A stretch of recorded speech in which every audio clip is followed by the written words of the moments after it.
Hi, I'm Preston and joined tonight by William Lowe.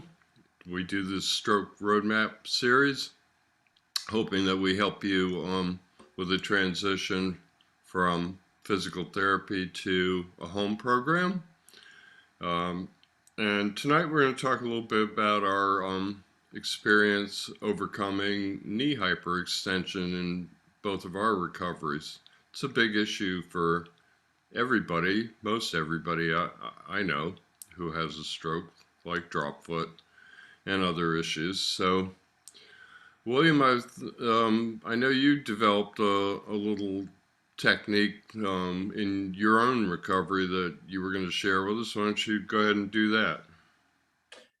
Yeah, sure. So before I get to the technique and the exercise which I discovered in my journey, I just wanted to preface this by sharing a little bit of a story on how I actually came to discover this exercise. And so what actually led me to this discovery was something which I I kept getting told by my physiotherapist when I was first starting out in my recovery after stroke. So when I first started in my recovery, a lot of my physiotherapists, they were always telling me to stop the knee from bending, stop the knee from hyperextending, sorry, and always to teach the brain to stop the knee at the point just before it locks up or it hyperextends. And during my recovery, especially in the early stages, I kept thinking to myself, I'm trying my best to stop the knee at that point just before it hyperextends or it locks up, but for some reason I can't. There has to be a way to this. So eventually, through a lot of trial and error, I realized that what they actually meant when they told me to teach the brain to stop the knee at that point just before it locks up is that in order for me to actually progress in my ability to learn how to walk after stroke, I've got to actually teach the brain how to put more weight on the affected knee so that I could bend it whenever I'm walking. And once I'm able to teach the brain how to bend the affected knee, I'm able to overcome the brain's temptation to want to hyperextend the affected knee and teach itself how to improve its ability to walk. So one of the techniques which I discovered early on in my recovery after stroke to actually help this is one I like to call a exaggerated lunge exercise. And basically the reasoning behind this exercise is to actually teach your brain how to actually learn how to bend the affected knee in a way so that it's actually able to teach itself how to stop the knee from hyperextending when it's trying to practice how to walk on its own. So the way you do this exercise is what you'll need to do is essentially you'll need to stand behind a door, and what I recommend that you do is you use some electrical tape and place it about 1.5 feet in front of you as a target. Now, once you've placed that electrical tape down, what you want to do is you want to practice stepping forward with the affected leg or affected knee and practice bending your affected knee as you plant your foot on the electrical tape, which is 1.5 feet in front of you. You might want to go a little bit shorter if you can't plant your foot that far. And what this intentional practicing of bending your knee does is it actually teaches your brain how to actually learn how to bend your affected knee with that first step it takes with the affected leg whenever you're walking. And once you've done this exercise, what you want to do is you obviously want to translate it to your everyday walking, where you're practicing a lunge with your a lunge with your affected leg going forward, so that you're able to actually teach your brain how to actually get into the habit of bending your affected knee whenever you're taking that first step with your affected leg. And what I found with this exercise, by sharing it with a lot of my paying clients, as well as doing it myself, is that it can actually teach your brain how to actually learn how to bend the knee so that it's actually so that it can actually progress in its ability to learn how to walk again, and also learn how to put a lot more weight on the affected leg whenever you're trying to learn how to walk. And essentially what this does is it allows your brain to get into more of a rhythm when you're able to walk as well, knowing that knows how to stop the knee at that point just before it's about to hyperextend, like you used to before you used to walk, before you had your stroke. Because the main thing to remember when it comes to walking in recovery after stroke is that you want to replicate exactly how you used to walk before you had your stroke. And if you remember correctly, before your stroke, whenever you walked, your knee would never actually completely hyperextend whenever you walked, but rather it would bend a little bit and it would stop at that point just before it completely locked up.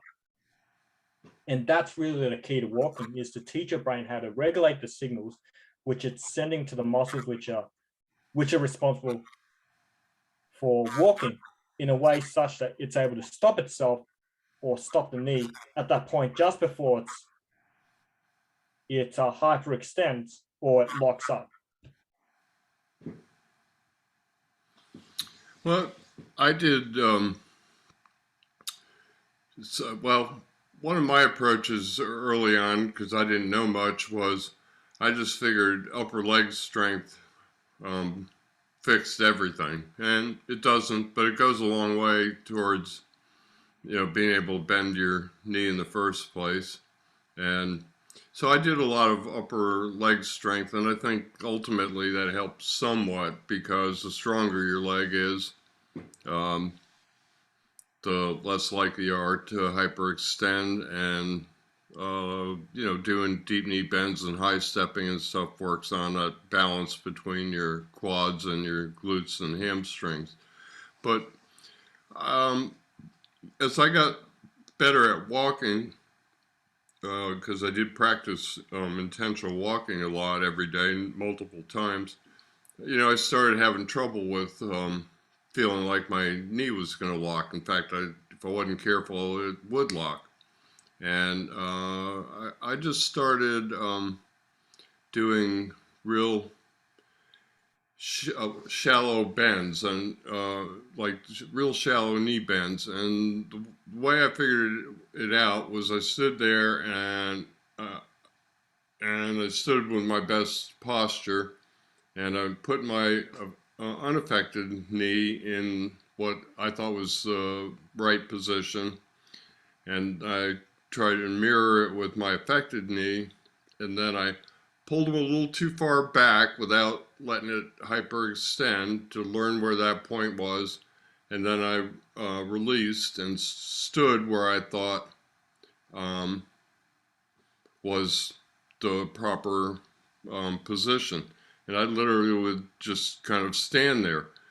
Also from that, I would just dip a little bit and come back to that position. So I was trying to teach just like your exercise, was trying to teach my brain where that point was so it could stop. And ultimately it worked, because I noticed a few years ago that, well, I don't have a hyperextension problem when I walk, and I kind of cured it over those months when I was doing this.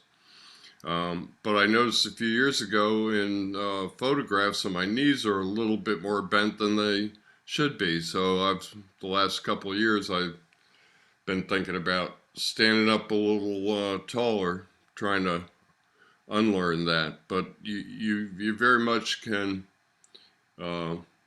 work close to that point and try and stay away from it and teach your brain. So that's one of the things that I did.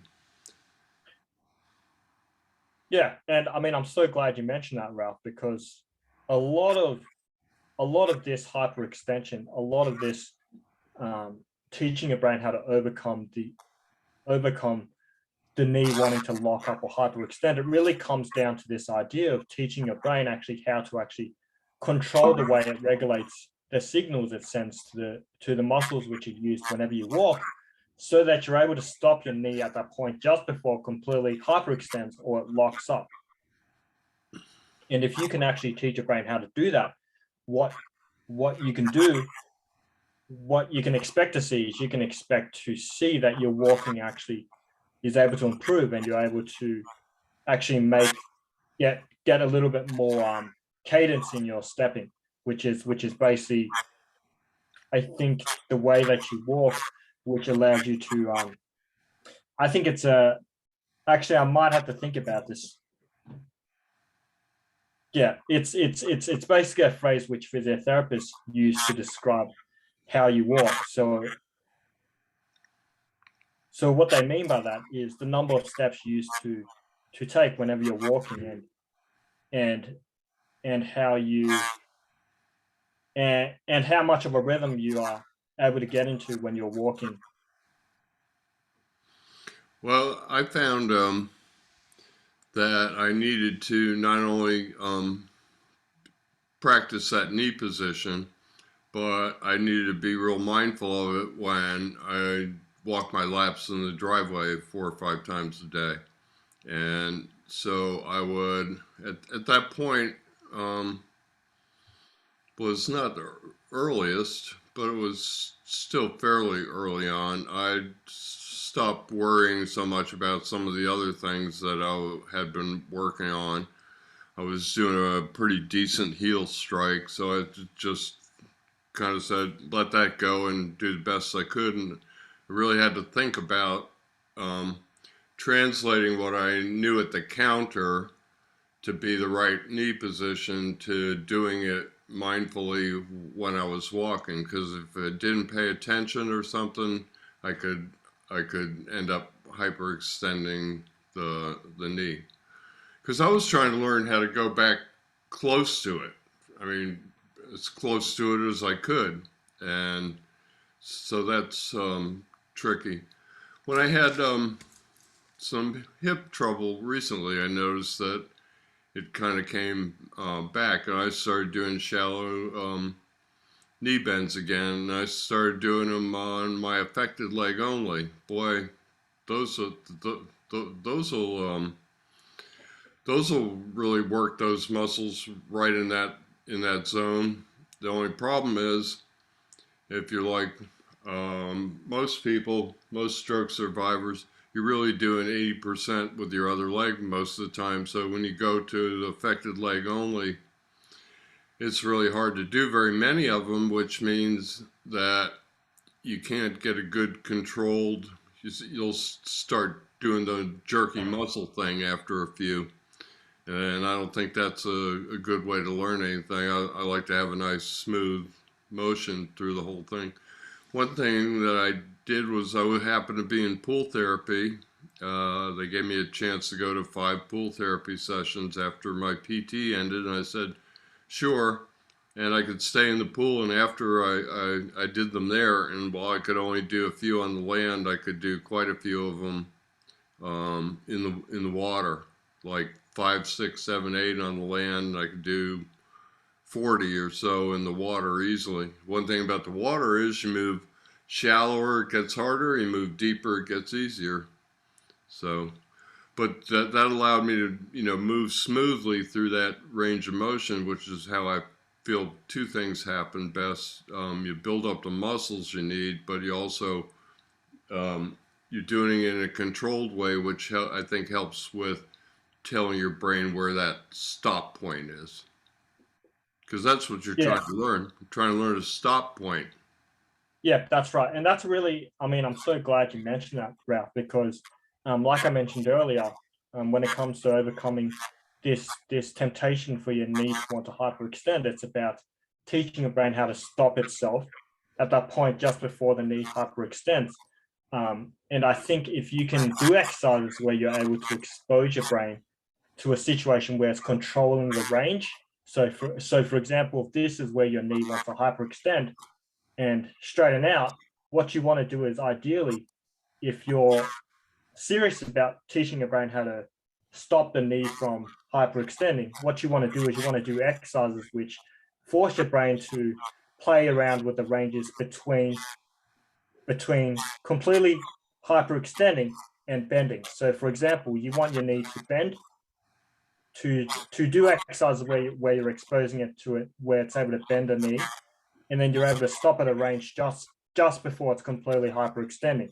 So for example, it might be maybe 7 degrees forward and then 3 or 4 degrees back, and then you'll just play around with that range. And I think that's a really good I think that's a really good approach, because it also teaches your brain proprioception, which is important because your brain relies on feedback when it comes to learning how to do things in your recovery after stroke, such as learning how to walk again and learning how to coordinate those muscles in such a way that you're able to get into more of a rhythm when you're walking and develop a quite a good walking gait. Well, and one of the things that um, I've not mentioned before when we've talked about proprioception is one of the things that sometimes is helpful is as long as there aren't balance issues that you're holding on to something or whatever, is closing your eyes, because then your brain can focus more on the position that your body's in without all the visual input is kind of is a distraction. And if you're just trying to like learn a movement and put it back with the same place, or in this case, bend to the same place, I found sometimes when I was training my brain for proprioception that shutting my eyes was beneficial. So you can give that a try too. I know a physical therapist who does it himself and recommends it. He's also a stroke survivor. So. Yeah, definitely. I mean, I've personally tried closing my eyes with exercise as well, and I found reasonable benefits with it, especially when it comes to sit to stand or squats, because obviously by closing your eyes, as you mentioned, Ralph, what you're doing is you're limiting your brain's ability to take in the feedback, which it would typically rely on quite a lot when it's doing exercise, and you're making it a lot harder. And you're forcing your brain in a situation where it's forced to recruit a lot more, I guess, a lot more of the brain to actually do the exercise now that you're giving it that additional challenge. So I think that's a really good idea. Obviously, exercise common sense with this, because it's not going to be very, very safe if your balance is not at a level where you're able to control it very well with your eyes closed, which is why I'm quite conservative with the eyes closed approach. But I do believe that it is quite effective, and it does have a time and place in recovery after stroke. Well, what I was doing was hanging onto the counter for safety and just working that like from like you were talking about, from 2 degrees to 7 degrees with these little knee bend motion. So, if you're holding onto the counter and there's not really any balance or safety issues, then that's when you'd apply it. Yeah, obviously, common sense has to always prevail. Safety, to this day, I don't do anything where I don't have a safety out. I never use them, but I always have a chair there or a grab bar or something. I might not be using it, but depending on what I'm going to do, I just always make sure that I've got a safe way of doing stuff. If I want to like practice like going right up the steps, take like 3 big quick steps, like you would a pre-stroke, I'll do it right next to the railing instead of out, in the middle of the steps. I don't grab the railing, but I like to know it's there. It gives me more confidence to do it confidently. Yeah, that's right. And I think if you can, I mean, obviously, look, everything we've shared in the last 20 minutes, these are all very effective approaches to teaching your brain how to learn how to walk again, or improve your walking in your recovery after stroke. But some of these are quite advanced, and if you are going to be doing them, obviously, as we mentioned, exercise common sense, because you will want to, your brain will need some assistance when you're doing these exercises, especially if you're going to try the eyes closed one, just to start off. But I think once you get the ball rolling, and once you teach your brain how to actually learn how to do some of these exercises, then you won't need as much assistance as before. Once your walking has improved, and you can start to progress towards more challenging approaches, such as closing your eyes. But I think it all starts with giving your brain enough feedback to get it going and see some improvements to start, and then building off of that until you can continue to improve in your recovery after stroke, whether this is returning to walking after stroke or any other goal you have in your recovery. Well, one thing I just thought of was I did a lot of weight shifting. It's good for weight bearing, it's good for balance and everything. But once I got mindful of where those knees were, I would, practice pulling it back to where they should be. And then I could move into get them in the right position, good and strong. And then you could do weight shifting, and then even lift up the opposite foot. And now what you're doing is you're forcing that affected leg to take 100% of the weight with that knee in the right position. And if you lift it up off the ground and you come back down on it, it's pretty close simulation to to the way you're going to have to make it happen in walking. Unless you like doing that affected leg shuffle, which nobody likes to do. Build up leg strength, and I did it to where I was thinking about that knee position. So I would do standard weight shifting, and I would do it where I would bring the knees up and do the weight shifting with the proper 2-degree bend in the knee. So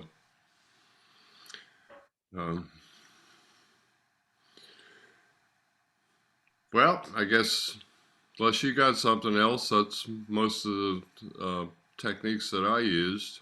Yeah. I mean, everything you've shared, it's I think all of the exercises we've shared here today would be really beneficial to someone who's looking for additional ideas to teach their brain how to stop hyperextending the knee whenever they're walking.